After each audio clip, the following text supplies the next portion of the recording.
On behalf of the Aspen Institute, it's just been a real pleasure and a privilege to have this time and to partner with you, and we'll look forward to partnering going ahead. So, going to close out here. I did learn one thing growing up: never follow a reverend. So, I learned a few things, but it's my pleasure to really ask Reverend Raphael Warnock to do a closeout for us. Reverend Warnock, some of you have already met him or visited with him, but he is the senior pastor at the Ebenezer Baptist Church in Atlanta, a church and yep, it's okay. Like really soul of our country, of our spiritual centering. He is also a father of one, about to be two, in a little bit. So he's two gen in it, in his fatherhood world himself. But he's also one of our Sun Fellows. And so, Reverend Warnock, Raphael, my friend, thank you for closing us out.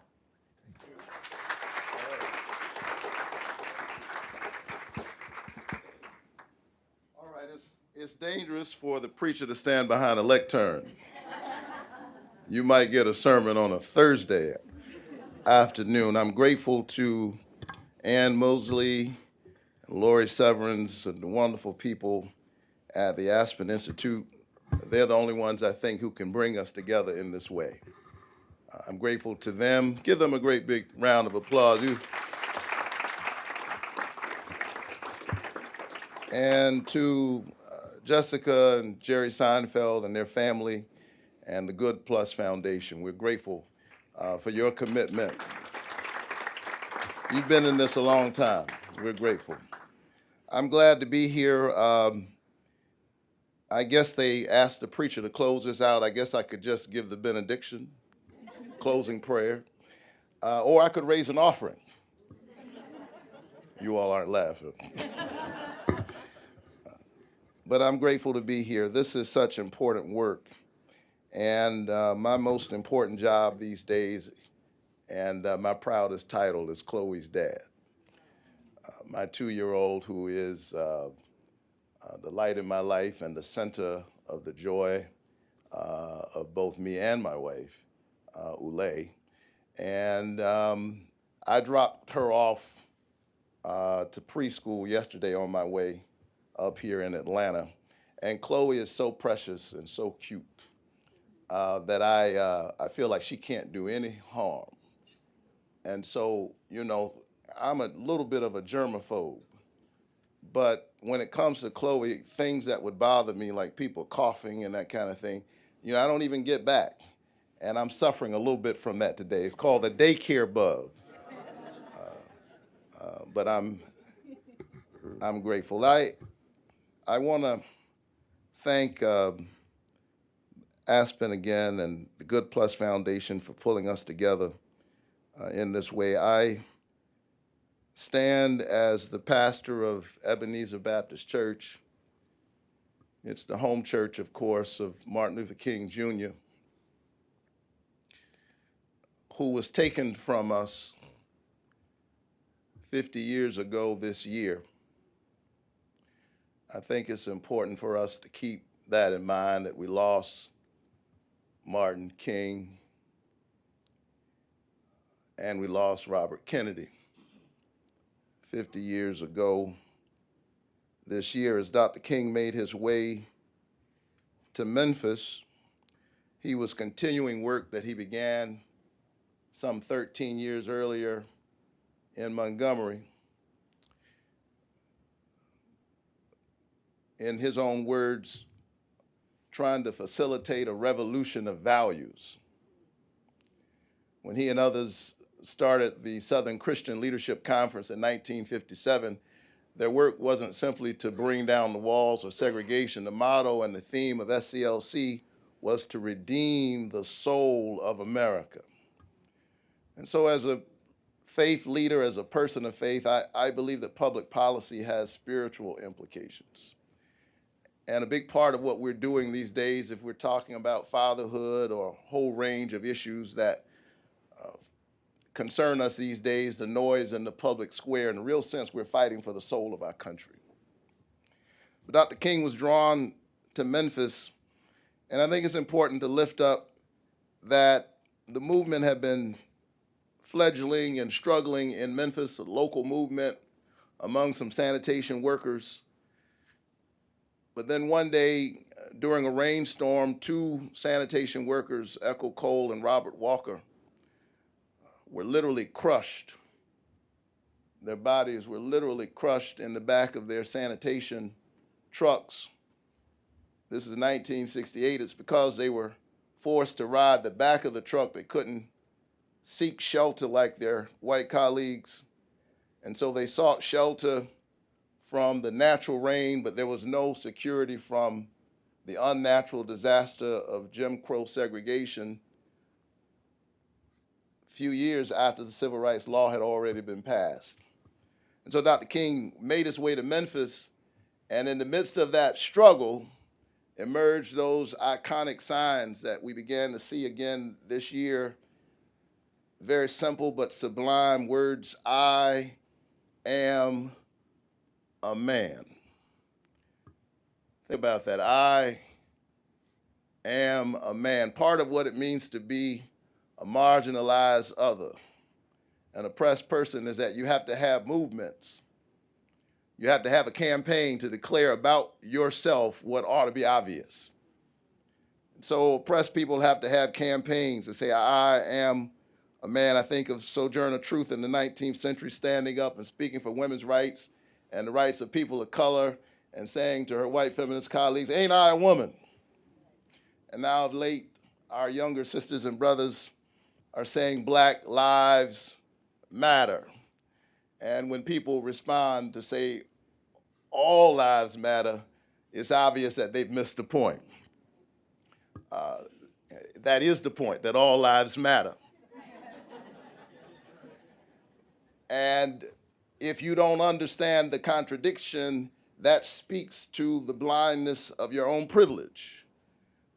All lives matter. To say that all lives matter is like the fire engine showing up on the block and there's a house on fire and you spray all the houses on the block because all houses matter. Some houses are on fire. And so this is important work, and I mention that because in a real sense, as we fight to put more emphasis on fathers, at the heart of it is really a struggle for personhood, a struggle for somebodyness.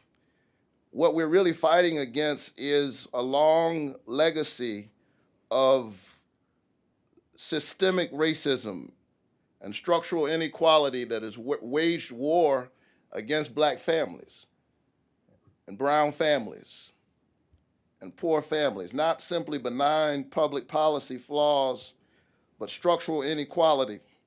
Martin Luther King Jr., of course, was shaped by the struggle, the long years of struggle to address what I and others call America's original sin.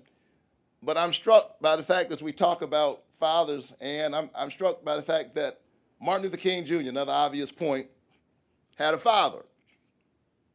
I say that because even in the early biographies of Dr. King, the earliest biographies, the early scholarship, there was a tendency to talk about him as if he arrived at Crozer Seminary and at Boston University, a tabula rasa, a blank tablet, and they just wrote everything on there. It was as if he did not emerge from a community that was struggling for centuries against injustice and inequality. Dr. King had a father. In fact, to this day at Ebenezer, we call him Daddy King. That was his moniker. And people all over Atlanta and across the country had great respect for Daddy King. Martin Luther King Jr. fought to pull down the walls of segregation, but his father, struggling within the system of segregation itself, was struggling for the equalization of teachers' salaries decades before his son's movement. During the Civil Rights Movement, we got the voting rights law passed 1965. Dr. King pushed through that legislation in 1965. But Daddy King, Martin Luther King Sr., the third pastor of Ebenezer Baptist Church, and we've only had 5. We were founded in 1886. I'm the 5th senior pastor. We stay for a little while. I hope we are a Baptist church. They can vote, you know. But Daddy King was fighting for voting rights in 1935. So his son received values and a sense of confidence and belief that he could be an agent of change That didn't come out of nowhere. It was in, not just in his DNA, but sitting around the dinner table. There were these values that were transmitted that shaped who he was. And his maternal grandfather, A.D. Williams, the second pastor of our church, pushed through a public referendum that created the first public high school in Atlanta in the 1920s, I believe 1926. Prior to that, no public high school for black children in Atlanta. And so all of us are shaped by biological fathers and those who've been like fathers to us. And it does take a village. It's not always a biological father. Sometimes it's an uncle or a coach or a teacher or a pastor or a youth pastor or a mentor. Black folks certainly have an extended view of family because our families have been assaulted in so many ways. We've had to be creative. I don't know if any other culture has play cousins. Don't y'all act like you don't know what I'm talking about. We have play cousins and people who are just part of the family and a part of the network. And it was this larger village that shaped Dr. King. He was shaped by a daddy that we don't know nearly enough about. The world doesn't know nearly enough about fighting for voting rights. In 1935, you've heard of the 10 Commandments. He had the 11th and the 12th commandment. Daddy King used to tell his parishioners, the 11th commandment is thou shalt go to college. And the 12th commandment was thou shalt own your own home. And so he was talking about education and economic justice built on a spiritual foundation. In the 1930s and the 1940s and the 1950s, a towering figure who often talked about what he called the least of these. And so Dr. King got his sense of self-confidence, pushing against a Jim Crow system. He had been inoculated against self-loathing by the confidence that was poured into him by a larger spiritual community. My predecessor, Dr. Joseph Roberts, who succeeded Daddy King, tells me the story. He told me the story before he died a few years ago of how after he became pastor, Daddy King used to still come to the church. And he always had a sense of somebodyness, this country boy from Stockbridge, Georgia. And so one day he was bored, and he had already retired, and so he turned to the secretary, and Jimmy Carter was president. He had helped Jimmy Carter get elected by reassuring black people that this governor from the South could be trusted. And he never let Jimmy Carter forget it, but when he called to ask for something, it was always for something for somebody else. But one day he just turned to the secretary and said, in his own inimitable way, call the president. And she looked at him in disbelief, said, call the president? Yes, call the president. And so she called the White House. And Daddy King picked up the phone, said, is this the White House? Secretary said, yes, this is the White House. This is Martin Luther King Sr. Is the president busy? She said, yeah, the president is busy. He said, okay, I understand. Tell him to call me back in 15 minutes. I told this story. Jimmy Carter remembers it. I had the honor of introducing him. Jimmy Carter called him back in a few minutes. But he had this kind of self-confidence that was passed on to his son. And I don't know about the other parents in this room, but I feel like the biggest part of my job is to instill self-confidence in my children, the one that's here, the one that's on the way. If you believe in yourself, that can take you a long way. I'm inspired by the memory of my own father and his influence on me. I'm the son of two Pentecostal preachers, mother and father, and I grew up in public housing. We were poor, but we had a lot of love and a lot of faith and a deep sense of humor. And my dad and my mom used to quote scriptures to me on the way to school, too. In fact, if you know anything about Pentecostal folk, you know we They just spoke, you know, in the world of the Bible. Even when they were just talking about regular stuff, it was with the gravitas of King James English. My mama would say, "Thou shalt wash the dishes, lest I smite thee with my rod and my staff." But they instilled in me a sense of confidence, and so I decided as a young boy that I was going to Morehouse College, that great institution with a wonderful history of shaping young men. And I'd never seen Morehouse, only lived 4 hours away, but I'd never been to Morehouse College, but I was going. And so I remember going in the fall of 1987 to Morehouse College. And when I arrived, there were guys there who were already doing well and dressed well and driving all kinds of fancy cars. And there I was trying to figure out how I was going to pay the tuition for the first semester. I went to Morehouse on a full faith scholarship. Anybody went to school on a faith? I went on a faith scholarship. And as my parents were getting ready to go, I looked to them hoping to get, you know, some money for books and other things. And my daddy, true story, he looked at me and spoke to me in King James English. He said, "Silver and gold hath I none, but such as I have give I unto thee. The grace of the Lord Jesus be with you." Put his arms around me. Mama gave me a big hug. They got in the car and drove off into the horizon.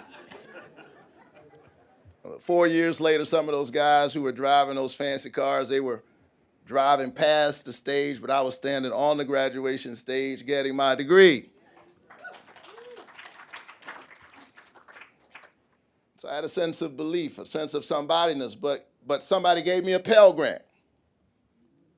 Somebody gave me a low-interest guaranteed student loan. It took parenthood, good parenting, and good public policy to get me from Caton Homes housing projects to King's Pulpit. And so in that tradition, I've tried to live out that kind of commitment. We have built at Ebenezer Baptist Church a community center named in honor of Daddy King. And we've created a one-stop shop there of wraparound services, serving families, fathers and mothers and their children. We've been blessed that Casey Family Programs is on our church campus, working with kids in foster care and trying to create opportunities for kids to be placed in forever families, to stay with their families. We've been working with Casey to disrupt the school-to-prison pipeline. The city of Atlanta has placed its WorkSource office on our church campus, so there's a satellite office for workforce development at the church. The Department of Family and Children's Services, for a while, Operation Hope, that's focused on financial literacy and creating 700 credit score communities on our church campus. And then more recently, the 100 Black Men, the Atlanta chapter. They have partnered with us, and they're located in our building down the hall from my office. And they're working with children and working with fathers, these professional Black men, wonderful examples for young boys and girls, giving them a sense of what they can become. This is all work that all of us have to do. And I don't know about you, but I leave here today hopeful and inspired as I see the incredible work that's being done all across the country, the effort to be creative. But we cannot talk honestly about this issue without also talking about a living wage. And that's come up today. Fathers at work, and most poor people work. Those who can work, work. Contrary to some of the rhetoric you hear in this town, people need a living wage. You cannot afford an apartment in any city in America for the current minimum wage. People need affordable housing, access to health care through Medicaid expansion, which focuses on helping the working poor. So we've got to deal with all of these policy issues and the connections between them all. But we also can't talk honestly about this issue without also addressing the fact that we lock up more people and therefore more dads in America than in any nation in the world. I'm grateful for all of the creative programs that I learned about today, but we will not be able to really address this issue if we don't deal with the warehousing of black and brown men. The war on drugs has largely been a war on communities of color. 25% of the world's prisoners are warehoused in the United States. Every time I think about that statistic, it sends chills and pain through my body. We're 5% of the world's population. We warehouse 25% of the world's prisoners. That is the latest iteration of this long saga that began 400 years ago next year, when 50 men, women, and children arrived on the shores of Jamestown, Virginia. It is America's original sin and its most intractable social issue, racism, and what Michelle Alexander rightly calls the new Jim Crow is the latest iteration of this issue. And so we've got to deal with the fact that we've got more people in prison and a greater percentage of our population in prison than any other country in the world, that we've got more black people under social control than were in prison in South Africa at the height of apartheid. We've got to deal with the fact that most of them are there for nonviolent, drug-related offenses, and black people and white people use and sell drugs at remarkably similar rates. I pastored, before coming to Atlanta, I pastored in Baltimore. And so I saw up close, as you see in all of our large American cities, the devastation of this so-called war on drugs. It's interesting to me as a child who grew up in the 80s that when we were talking about crack cocaine and young black men, we had a war on drugs. And we got to deal with the elephant in the room. The reason why we're having to have this conversation about fathers is fathers have been kidnapped out of their communities, and their children are growing up with them, and the outcomes are actually predictable. And as long as we're talking about brown and black bodies in the inner cities of America's urban metropolis, we had a war on drugs, a war. And when you have a war on drugs, you treat those at the center of the war like enemy combatants. Now that the bodies are white and in rural communities, politicians on both sides of the aisle are rightfully talking about the opioid crisis. I never heard anybody speak with such empathy for black and brown folk addicted to crack and heroin. I never heard anybody talk about a crackoid crisis. I mean, it even sounds better. So we got to deal with the fact that in all of our American cities, half of the young black men are caught up somewhere in the matrix and control of the criminal justice system. This is not theoretical for me. I'm one of 7 boys in my family. I'm the youngest son. But my own brother, the one right above me, is in federal prison right now. He was sentenced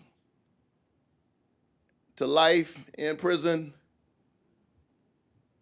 without the possibility of parole. First offense, nonviolent, drug-related offense, aiding and abetting. His crimes were his crimes, but the punishment doesn't fit the crime. First-time offender, veteran of Operation Desert Storm, never been in trouble with the law before.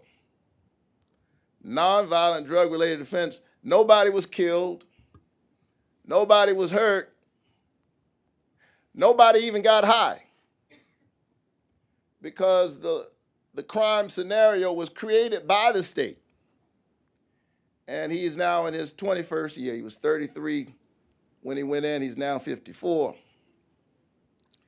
And so our family lives with this deep sense of incarceration. When dads are locked up, their children are locked up. He has a daughter who's only known her father in federal prison. When dads are locked up, their mothers are locked up. He has an 81-year-old mother. I prayed as recently this morning, God, before my mother closes her eyes, let her hug her son, not in the system, but standing in her own home. But this is the horror that people live with every day, and I'm not so sure that many of us understand the draconian sentences that many of us are dealing with, and the kind of carceral state, the bulging carceral state, and its assault on black and brown families in a country where blackness and criminality are almost interchangeable in the Western moral imagination. And so with that spirit, our church decided that we had to be engaged in this issue. We're America's Freedom Church. And I believe that all communities of faith have to be focused on this issue. I see mass incarceration, the prison industrial complex, as perhaps the most pressing domestic moral issue of our times, and all the issues that we're concerned about, it touches. And so our church, 2 years ago, convinced the officials in our county to organize at our church an expungement event, the first of its kind in the state of Georgia, one of the first of its kind in the country, where you were able to go to one location on one day and have your criminal arrest record expunged. And so one of the proudest moments in my ministry was when I walked into church on a Saturday morning. We had announced through the media that you could get your arrest record expunged at Ebenezer. One of the proudest moments in my ministry was when I stood and looked across a sea of faces in the Ebenezer sanctuary, and I knew that everybody sitting in those pews had a record. That's an interesting congregational gathering. Everybody in the pews had a record. If it was Sunday morning, I'd have time to break down for you the way in which that's true every Sunday. And that's another sermon. But all of us have a record. And we were able to convince the judges and the district attorney and the defense attorney, even the GBI. They came with their computer system, created a command center in our church. We told the GBI, you know, this can't be a trap. So they agreed not to look on the page that would tell them whether or not a person had an outstanding warrant. And that Saturday, and then a subsequent Saturday, we expunged hundreds of criminal arrest records. I'm glad about it, but I'm also mad about it. I'm glad because it literally changed people's lives. Folk who weren't able to get a job were able to get a job. People who couldn't apply for an apartment had a complete new lease on life. That's why I'm glad about it. I'm mad about it because, notice, I said criminal arrest records. These are people who haven't been convicted of anything. In many cases, they've been acquitted, but they live with this cloud over their heads. After that expungement event, a few weeks after that, I was sitting in the chair in the barbershop. True story, believe it or not. I was sitting in the barbershop, and this man walked up to me and he said, "Pastor, thanks for organizing that event." I said, "Thank you very much." And I was trying to get out of there. He said, "No, hold on a minute. You don't understand. You cleared my record." He was a well-dressed man, had on nice sports coat, middle age, didn't look the part of our implicit bias. He said, "You cleared my record." He said, "A few years ago I had an issue involving a bad check, and I haven't been able to shake it. I've had jobs since then, but never a good job. But when you cleared my record, I was able to get a good job. Literally changed my life, increased my income." I said, "Wow, that's an amazing story." He said, "Hold on, Rev, I'm not done." He said, "You know, because you cleared my record, a little while ago, there was a member of my family, a young couple, they had a kid, and they weren't able to take care of the kid, and the kid was about to go into foster care. And you know the unfortunate outcomes of most kids in foster care. Because you cleared my record, DFACS would take a look at me, and I was able to adopt my own child. 2 generations changed because we cleared one guy's record." We've been replicating this work all across Georgia. A few weeks ago, several counties did it at the same time.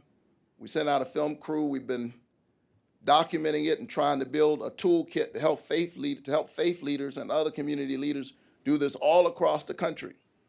And while we're expunging people's records, we need to have a larger conversation about why people are still guilty even when they're not guilty.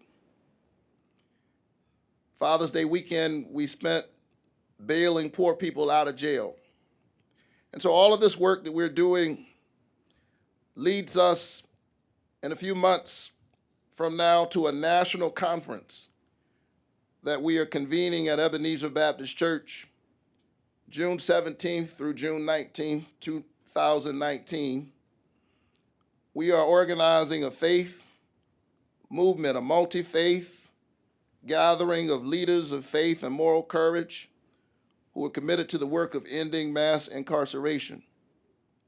We've partnered with Auburn Theological Seminary.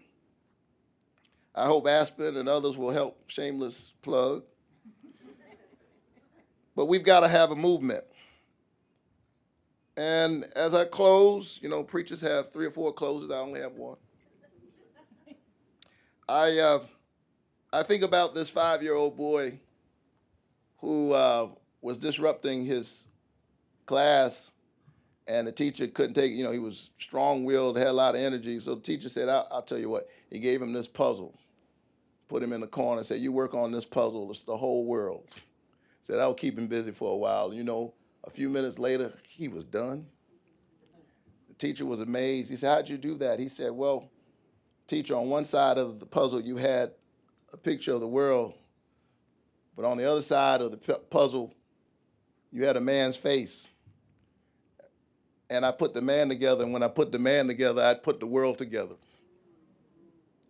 So in a real sense, what we've got to do is we've got to restore broken men who've been assaulted by this long nightmare that's embodied in this latest iteration, and we've got to do this work together across ideological and political lines, across racial lines, across religious lines.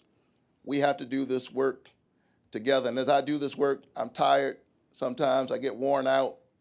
And when I get worn out and tired and discouraged, I'm a preacher, so I look up.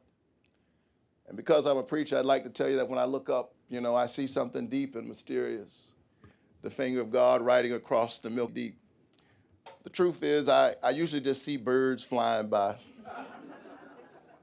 But I like to see geese fly because geese fly in a V formation.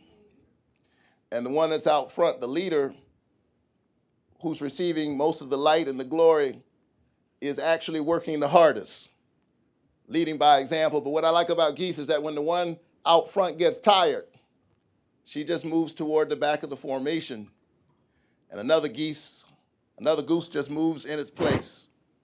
Geese do that without a war. They do it without a schism. They do it without a fight. They do it without one side of the geese formation deciding to shut the whole geese government down. Because geese understand that my individual location is not as important as our collective destination. So let us go forth from this place, working together and struggling together. There's a great camp meeting in the Promised Land.